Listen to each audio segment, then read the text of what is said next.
أمتنا تشبه بنيانا وليبقى البنيان قويا، نتعاون في الخير جميعا، نتكاتف في الحق سويا، ولننشر في كل مكان أخلاقا فاضلة عليا السلام عليكم ورحمة الله تعالى وبركاته. بسم الله والحمد لله والصلاة والسلام على أشرف خلق الله سيدنا محمد وعلى آله وصحبه أجمعين. أهلا وسهلا ومرحبا بكم أعزائي المشاهدين والمشاهدات في حلقة جديدة من برنامجنا من هنا نبدأ. اليوم إن شاء الله حنتحدث في موضوع حقيقة أنا كنت معدة فقرة أو حلقة مختلفة، لكن نتيجة لمواقف مرت بي فغيرت رأيي، وأنه قررت أن أتحدث في موضوع. قبل يومين تواصلت معي صديقة وهي كانت مسافرة، وحصل بعد إشكاليات وهي في المطار، راحت عليها الرحلة، فحاولت بقدر المستطاع وأنه تحاول أنه ما تخسر التذكرة، وأنه تحاول تسافر في نفس اليوم، بس ربي ما أراد، وأنه خلاص فكانت في حالة جدا غضبانة غير راضية عن الوضع الحصل. فأحيانا نحن سبحان الله في مواقف بتجعلنا نحن نفكر في أمور ثانية نتيجة لحدث ما. فكون أنه الإجراءات السلامة في خدمة الطيران أو الملاحة الجوية حريصين جدا إنه الراكب والمسافر يأتي في الوقت المحدد، ويحمل معه كل المستندات، كل الأوراق، كل ما يتعلق بالإجراءات السفر. فهذه الأشياء حقيقة نحن لو أسقطناها في واقعنا كأسرة، كمربيين، كموجهين، بتحتاج مننا حقيقة نستشعر إلى أي مدى هذه المسؤولية كبيرة جدا. فإذا كانت الشركات وعلى رأسها اللي هي الخطوط الجوية أو الملاحة الجوية حريصة جدا إنه الراكب يكون في أمن وفي سلام، وأن الأمور تكون كلها مرتبة، وإذا ارتكبت أي خطأ أنت تتحمل نتيجة هذا الخطأ. من ضمنها ضرورة اللي هي مستندات ما يثبت هويتك، جوازك، تذكرتك، ثم بعد ذلك تجي الخطوة الثانية في دخولنا إلى الطيارة، فتجد أنه التزامنا بالتعاليم الخطوط نفسها داخل الطائرة، أنه كل راكب لازم يلتزم بالتعليمات. فهذه التعليمات، هذه الإرشادات، بداية من ربط الأحزمة اللي هو الأجهزة الإلكترونية. ولو نحن تمعنا لماذا هذه الإجراءات، لماذا هذه الإرشادات والتعليمات؟ من أجل سلامة الراكب. فإذا كان لو تخيلنا نحن كلنا الركاب في الطائرة استخدمنا الأجهزة الإلكترونية، كيف حتؤثر على ذبذبة الأجهزة داخل الطيارة، وبالتالي تؤدي إلى حوادث وتؤدي إلى كارثة. هذه هي الأشياء اللي استوقفتني، فأسقطتها أنا على واقعنا إحنا كأسر، كمربين، بما أنه برنامجنا برنامج أسري تربوي إرشادي. هل نحن حريصين جدا في موضوع إجراءات السلامة الأسرية؟ إلى أي مدى نحن نطبق هذه الإجراءات؟ إذا كانت الخطوط الجوية أو الشركات النقل الجوي حريصة على هذه التعليمات، وربما أحيانا تكون الرحلة لا تستغرق أكثر من ساعة، وعلى حسب مسافة هي مسافة الطريق. بشكل عام نحن بما أنه نحن أسرة، أسرة هي ما عندها مدة صلاحية معينة ولا عندها وقت محدد، هي أسرة تكونت من أي اللي هي مدى الحياة والاستمرارية في هذه الحياة. هل نحن نطبق هذه الإجراءات، وإلى أي مدى نحن حريصين جدا على إجراءات السلامة الأسرية؟ نبدأ أولا بموضوع اللي هو شعارنا اللي هو الأسرة أولا، وهو أسلوب حياة. هذا الشعار يمكن يحتاج مننا الوقفة في بعض النقاط. أنا حأذكر بعض الأمور اللي ممكن تجعلنا نحن نتبع سلامة الإجراءات اللي هي سلامة الأسرة. من ضمنها أولا الترابط الأسري. كيف يكون الترابط الأسري وما هي أشكال الترابط الأسري؟ الترابط ككلمة نحن يمكن تكون أبسط ما يكون نحن نتكلم عن الترابط، والأسرة لازم تكون مترابطة متحاببة متعاونة فيما بينها. واحدة من أشكال الترابط الأسري إنه يكون للأسرة أوقات، وهذه الأوقات يكون فيها جلسات حوار فاعلة وتتخللها ألعاب ويتخللها مناخ أسري، يشعر الفرد كل فرد في هذه الأسرة يشعر أنه بانتماء لهذه الأسرة، يشعر أنه هو جزء لا يتجزأ من هذه الأسرة. من ضمنها كذلك اللي هي الحوار الفعال.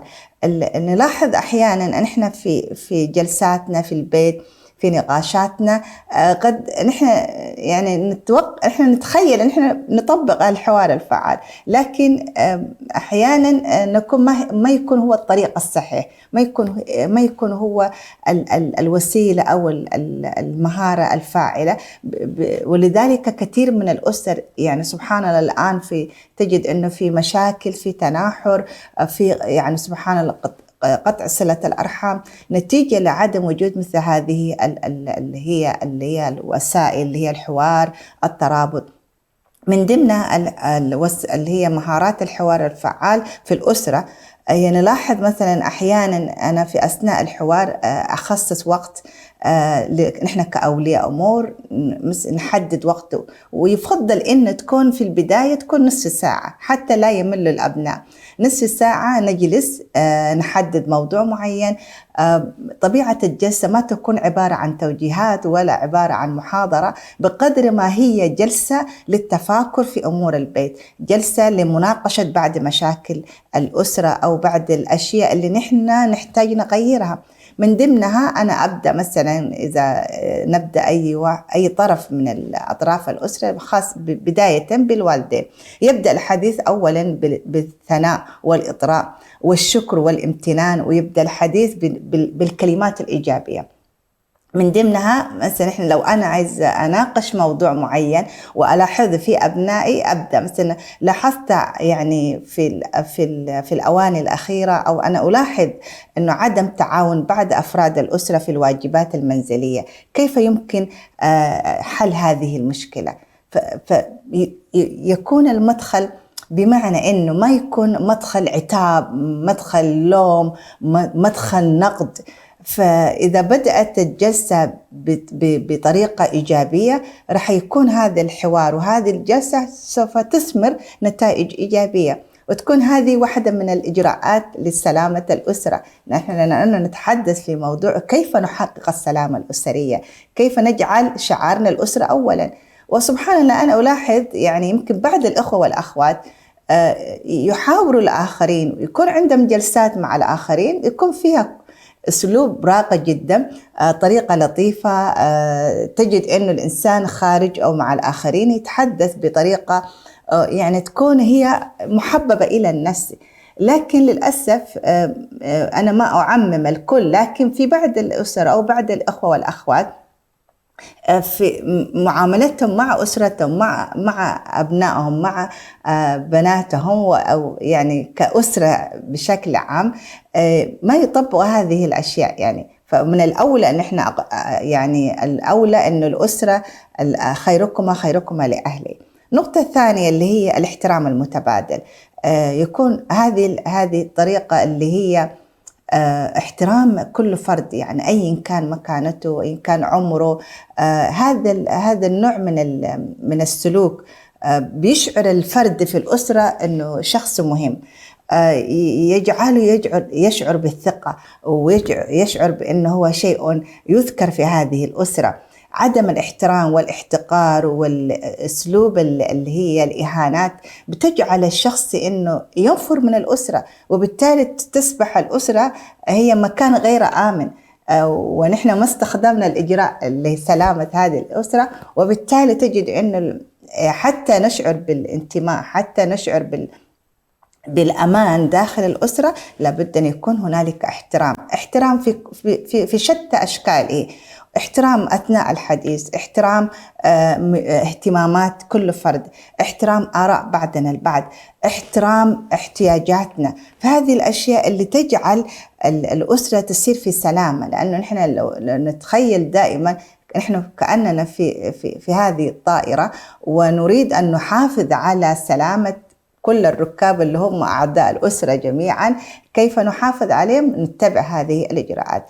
شيء آخر كذلك من أجل سلامة الأسرة وشعارنا الأسرة أولا اللي هي القدوة الحسنة، إنه أنا أكون قدوة في كل شيء، قدوة في أفعالي، قدوة في كلامي، قدوة في تصرفاتي، قدوة في ما أؤمن به. كبر مقتلا كما يقول الله سبحانه أن تقولوا ما لا تفعلون. يعني أحيانا نحن كأولياء الأمور، أو أنا يعني يمكن ربما يكون بدون قصد، يعني نرتكب بعض الأخطاء. نطلب من أبنائنا أنهم لا يتحدثوا أو يتركوا الغيبة والنميمة، وأنه لا يدخلوا في شؤون الآخرين، لكن نحن نرتكب نفس الخطأ. فأتذكر قصة يعني طالبة أعرفها، ونحن كنا جيران مع بعض، وأثناء الحديث ونناقش وكذا وأتحدث معهم أقول لهم ما هي إجراءات سلامة الأسرة. فذكرت الطالبة أنه تقول أحيانا نحن أمهاتنا أو خالاتنا يطلبوا مننا أشياء ويقول لنا هذا عيب وأنتوا لازم تكونوا بهذا النمط من السلوك كذا، لكن لما تقول أنا ألاحظ أنه أمي أو خالتي فهم يعني بيعملوا شيء عكسي تماما، فكيف أنا أقتنع بهذا الأمر؟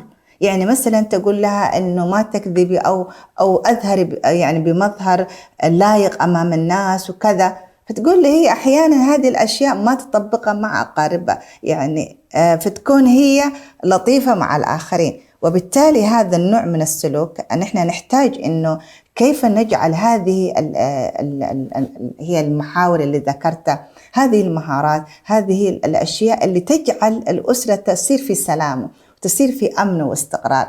حقيقة كثير من النقاط ربما ما يسع المجال أن نحن نناقشها بشكل أكبر، لكن أكمل إن شاء الله في الحلقة القادمة. وإلى أن نلقاكم نستودعكم الله الذي لا تضيع ودائعه، والسلام عليكم ورحمة الله تعالى وبركاته.